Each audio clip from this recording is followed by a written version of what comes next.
Baik, kembali bersama kami dalam Selamat Pagi Malaysia, dan seperti yang kita wawarkan di awal siaran tadi, hari ini merupakan Hari Braille Sedunia bersempena dengan penemuan Louis Braille untuk membantu golongan kelainan upaya penglihatan membaca dan juga memahami dunia di sekitar mereka.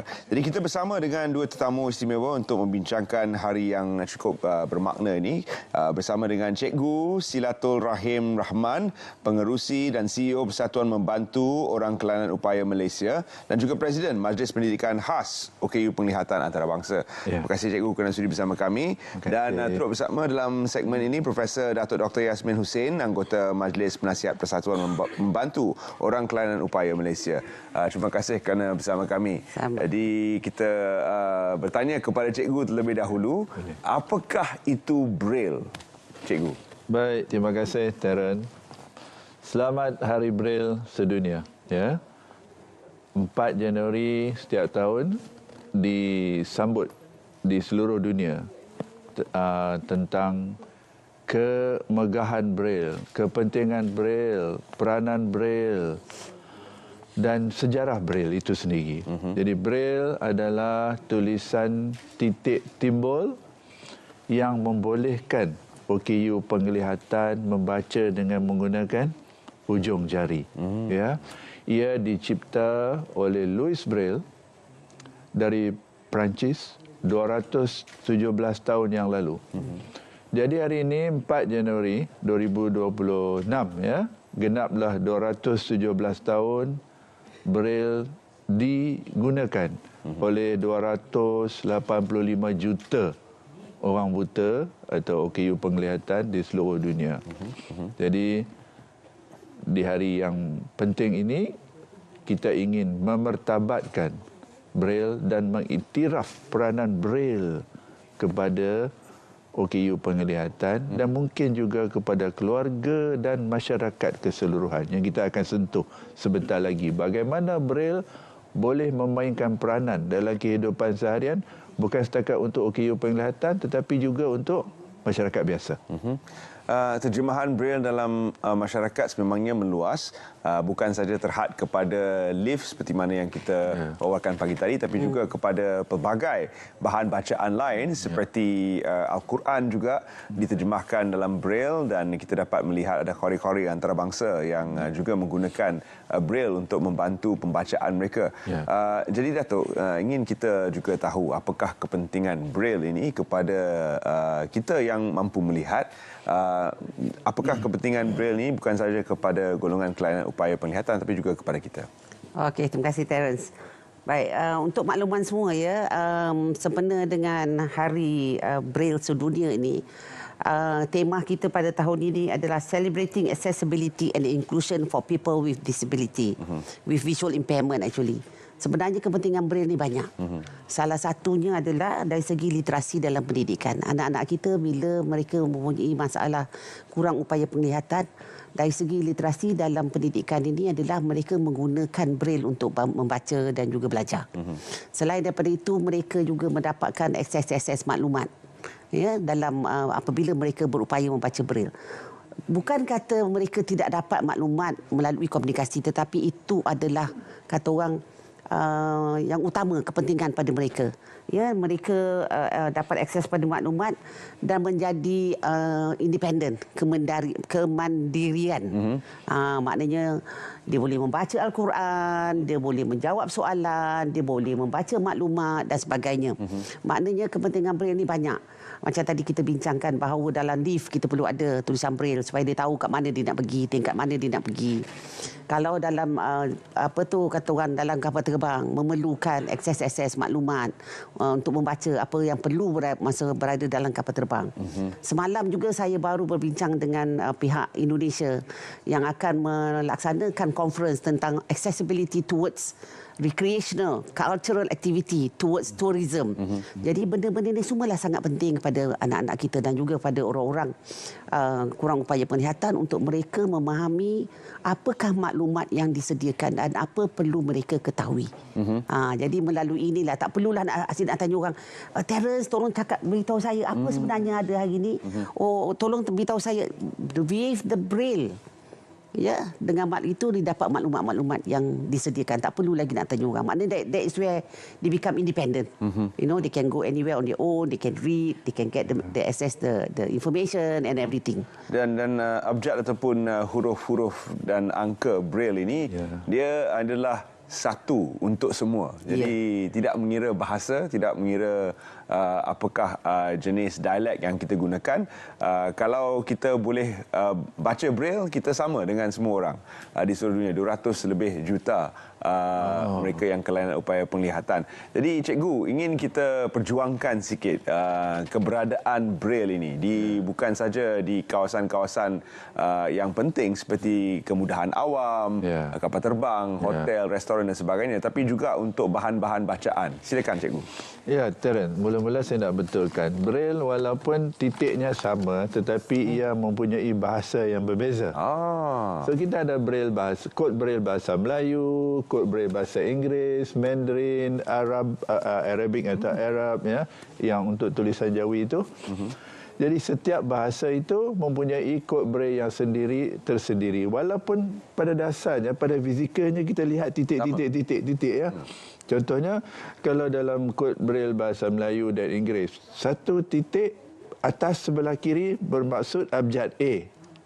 Tetapi di dalam Arabic, mungkin satu titik atas sebelah kiri itu adalah alif. Ya. Kemudian dua titik atas sebelah kiri, B untuk huruf Roman maksud saya. Tetapi dalam Arab mungkin itu bermaksud ba, ya, dan sebagainya. So Braille adalah medium penulisan. Ia bukannya bahasa. Ia bukannya bahasa Braille. Berbeza dengan bahasa isyarat, itu adalah bahasa. Sign language itu adalah bahasa. Tetapi Braille adalah medium penulisan yang digunakan untuk pelbagai bahasa. Jadi berbalik kepada soalan Terence, adakah perlu kita menghasilkan lebih banyak bahan dalam abjad Braille? Jawapannya ya. Sudahkah kita mempunyai perlembagaan negara kita dalam format Braille? Sudahkah kita mempunyai buku perintah am dalam abjad Braille, ya? Ataupun dokumen-dokumen awam yang lain yang kebiasaannya terdapat dalam tulisan biasa yang orang tidak OKU membaca. Jadi menjadi hak kepada mereka yang tidak boleh membaca tulisan biasa ini untuk memiliki dokumen yang sama dalam accessible format atau format yang boleh dicapai ini, iaitu Braille.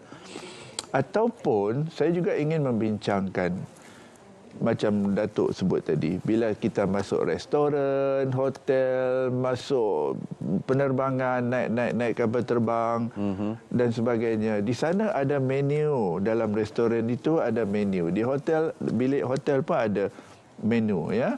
Di dalam kapal terbang pun ada safety card. Tetapi semua itu adakah sudah di-braillekan? Saya tahu Malaysia Airlines ataupun sistem penerbangan Malaysia ada mempunyai safety card itu dalam Braille. Tapi bagaimana syarikat-syarikat penerbangan yang lain? Jadi di kesempatan yang indah ini, ya, iaitu Hari Braille Sedunia, saya ingin menyeru, memujuk dan mencabar, ya, semua pihak yang menyediakan perkhidmatan ini ataupun service providers ini memikirkan bagaimana mereka boleh menyedia maklumat mereka dalam format yang boleh dicapai oleh OKU penglihatan, khususnya melalui Braille ataupun tulisan besar, ya. Kerana mempunyai akses kepada maklumat asas adalah hak, ya. Ia bukannya sesuatu yang berbentuk kebajikan, tetapi ia berbentuk hak yang perlu dipelihara dan dilindungi. Datuk, berkaitan dengan pembelajaran dan pengajaran bahasa Braille ini, apakah konsep-konsep yang kita gunakan untuk memastikan lebih ramai rakyat Malaysia, bukan saja mereka yang merupakan orang kelainan upaya penglihatan, tapi juga kita yang boleh melihat dapat menguasai Braille. Bukan mudah, saya difahamkan, Datuk, untuk yang boleh melihat. Betul, bukan mudah untuk orang yang boleh melihat seperti saya ni. Saya memang kepakaran saya lah dalam bidang kurang upaya penglihatan. Saya buat first degree, second degree, semua dalam kurang upaya penglihatan. Dan memang saya belajar Braille. Tetapi bagi kita orang boleh melihat ni agak sukar sikit sebab kita suka melihat kepada titik-titik itu.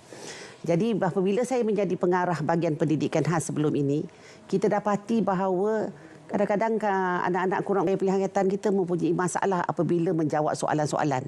Sebab kadang-kadang soalan disoal dalam bahasa mengikut standard US. Kadang-kadang mengikut standard UK. Jadi berbeza sebenarnya. Ada banyak singkatan-singkatan yang terdapat dalam tu yang berbeza. Menyebabkan kadang-kadang salah faham daripada anak-anak tu yang menyebabkan mereka salah menjawab. Jadi sebenarnya guru-guru kita memang berusaha sedaya upaya untuk membangunkan, contohnya ada buku kat saya ni, Kemahiran Bacaan Awal Braille. Ya, maknanya guru kita membangunkan panduan guru bagaimana nak mengajar Braille. Sebab kita yang mempunyai penglihatan pun sukar nak belajar bagaimana dengan anak yang mula-mula belajar Braille tanpa penglihatan. Jadi ini memang menjadi isu lah. Jadi sebenarnya cikgu kita banyak dah berusaha untuk menghasilkan perabacaan awal Braille, bacaan apa kata orang pre-Braille, banyak cara. Cikgu kita banyak cara bagaimana nak mengajar Braille. Macam tadi Cikgu Rahim dah sebut tentang perbezaan Braille Al-Quran, dan sebenarnya Braille Mathematics pun ada perbezaannya. Ada tanda di awalnya menyebabkan orang tahu itu adalah, kalau kita lihat titik satu yang belah kiri dengan tanda awal titik itu, maka itu adalah nombor satu. Jadi maknanya benda ni semua perlu diketahui oleh guru kita, oleh anak-anak kita, juga oleh orang-orang yang mempunyai penglihatan kalau nak belajar tentang Braille. Mereka perlu tahu ni semua. Jadi sebenarnya bila kita kata belajar Braille ni bukan mudah. Sebab banyak benda-benda yang perlu diketahui. Singkatannya, bahasa Melayu singkatan lain, bahasa Inggeris singkatan lain. Jadi banyak benda yang kita perlu ketahui lah. Jadi cikgu kita kena faham untuk mengajar anak-anak kita. Bukan kata cikgu biarkan aja, tak, kena faham dahulu sebelum mengajar. Saya sendiri bila mula diperkenalkan dengan Braille ni melalui karakter ataupun adiwira komik Daredevil yang juga merupakan OKU penglihatan, tapi mempunyai kebolehan-kebolehan lain luar biasa. Namun dia juga menggunakan Braille dalam simbol di dada dan juga untuk pembacaan. Jadi saya mula diperkenalkan di situ. Apakah cara cikgu yang mungkin untuk kita memperluaskan lagi? Apakah program-program yang sedang diatur bersempena dengan hari ini dan 217 tahun penggunaan dan pengenalan Braille untuk memperluaskan lagi keupayaan pembacaan dan penghayatan Braille di kalangan masyarakat? Baik, kepada para penonton, saya menggalakkan para penonton sekalian melawati www.icevi.org dan klik pada pautan Global Braille Campaign, kerana sempena 217 tahun Braille diperkenalkan, Majlis Pendidikan Khas Antarabangsa yang mana saya menjadi pengerusi peringkat Rantau Asia Timur sekarang ini melancarkan kempen ini ke seluruh dunia, ya. Dan petang ini pada pukul 6 petang waktu Malaysia, kempen ini akan dilancarkan secara rasmi di London, ya. Jadi tuan-tuan dan puan-puan, para penonton boleh mendaftar untuk menyertai kempen ini secara atas talian ataupun pelancaran kempen ini secara atas talian pada pukul 6 petang. So saya ulangi, www.icevi.org dan klik pada World Braille Campaign ataupun Global Braille Campaign. Jadi menyentuh kepada soalan Terence tadi, bagaimana Braille ini boleh diperkenalkan kepada orang awam, bukan kepada OKU penglihatan saja. Saya rasa kita semua kena we have to treat Braille. Kita harus melihat kepada Braille ini sebagai salah satu format penulisan ataupun penulisan alternatif. Ya. Apabila kita bersetuju bahawa Braille ini bukan khas untuk orang yang masalah penglihatan saja, malahan ia adalah salah satu media penulisan sebagai salah satu alternatif format, maka orang awam yang tidak OKU juga boleh belajar dan menguasainya. Ya, dari situ barulah Braille itu luas penggunaannya dan ramai orang menghargainya kerana orang kata tak kenal maka tak cinta. Ya, ya. Jadi kalau kita kenal Braille, kita ada nikmatnya. Kita boleh membaca di dalam gelap. Kita boleh membaca sambil tidur, buku di atas riba, tangan bergerak. Ya, itu di antara kelebihannya lah. Ya, dan bila Braille itu mula di appreciate, dihargai oleh ramai orang, maka barulah kita akan dapat melihat semua servis provider berlumba-lumba untuk menyediakan kemudahan dalam Braille. Khususnya kemudahan awam seperti naik lift. Saya pernah naik lift dan sesat sebab tak ada huruf Braille. So saya di dalam lift tu naik turun. Tak tahu nak pergi tingkat mana. Ya. Sampailah ada orang lain masuk. Nasib baiklah naik lift tu free, tak kena bayar. Ya. So kalau dah satu trip tu kena bayar RM1, naik turun 15 kali, tak berapa ringgit kena bayar. Ya. Jadi ini kita lihatnya sebagai masalah kecil, tetapi besar bagi saya apabila pengiring saya terlupa, dia keluar lift, terlupa nak bawa saya keluar. Ya? Aduh. Jadi saya naik turun dalam lift tu seorang-seorang. Itu one example. Another example, bila OKU penglihatan masuk ke hotel, dia nak order makanan. Dia tidak ada menu Braille. Jadi dia bergantung kepada pembantu atau pelayan restoran yang mana dia tidak ada freedom, tidak ada kebebasan untuk memilih dengan terperinci kerana bantuan itu mungkin terhad. Ya. Baik. Cikgu, terima kasih kita ucapkan kerana sudi bersama kami dalam Selamat Pagi Malaysia. Banyak yang kita belajar tentang Braille. Terima kasih Profesor Datuk Dr. Yasmin kerana sudi bersama kami juga.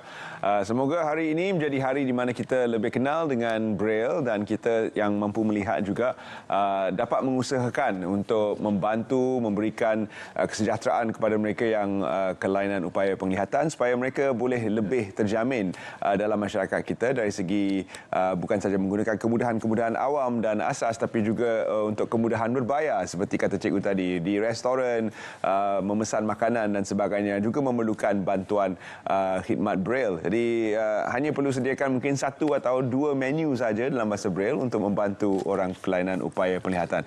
Baik, kita akan bersama dengan rakan-rakan kita di Jabatan Met Malaysia untuk melihat keadaan cuaca di seluruh tanah air dan kembali bersama anda dalam Selamat Pagi Malaysia selepas ini.